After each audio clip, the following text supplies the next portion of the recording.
dhaqdhaqaaqayaasha xuquuqda aadanaha iyo ururada bulshada rayidka ayaa ugu baaqay shacabka Kenya inay si ballaaran uga qayb qaataan dibadbaxyada sabasaba ee la qorsheeyay maalinta berita ah 7 Luulyo. qabanqaabayaasha ayaa sheegay in dibadbaxyadu ay noqon doonaan kuwa nabadeed iyadoo ujeedadu ay tahay in lagu dalbado isla xisaabtan, ilaalinta xuquuqda aadanaha, baaritaan lagu sameeyo dilalka iyo dadka la laayahay, iyo xoojinta isla xisaabtanka hay'adaha ammaanka. siday sheegeen dhaqdhaqaaqayaashu isu soo baxyadu ayaa ka dhici doona Jivanji ee magaalada Nairobi ka hor inta aysan u dhaqaaqin dhanka baarlamaanka si ay ugu gudbiyaan codsi rasmi ah gaar ahaan xildhibaanada.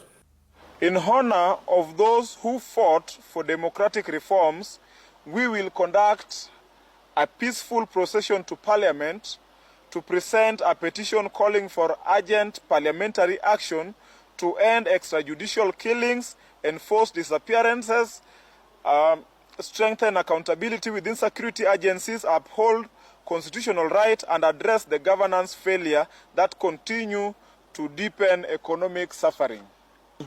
As we marshal this cause of the third liberation of this nation, we want tomorrow to take a petition to Parliament, not just because of police brutality and extrajudicial killing, but we want to take this cause further so that we can have a nation that everyone can enjoy living in.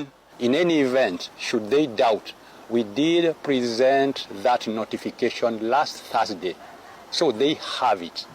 So we expect tomorrow they will come, they will provide security to us. So any officer who will be operating outside the law will be held accountable personally. maalintan sabasaba ayaa ah maalin taariikhi ah oo laga xuso Kenya, waxaana magaceedu ay ku timid taariikhda 7 bisha 7 waa Luulyo.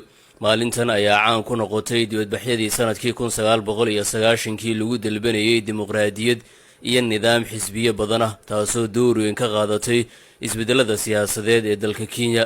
hase ahaatee dawladda ayaa mamnuucday in berito wax dibadbaxyo ah ay dalka ka dhacaan.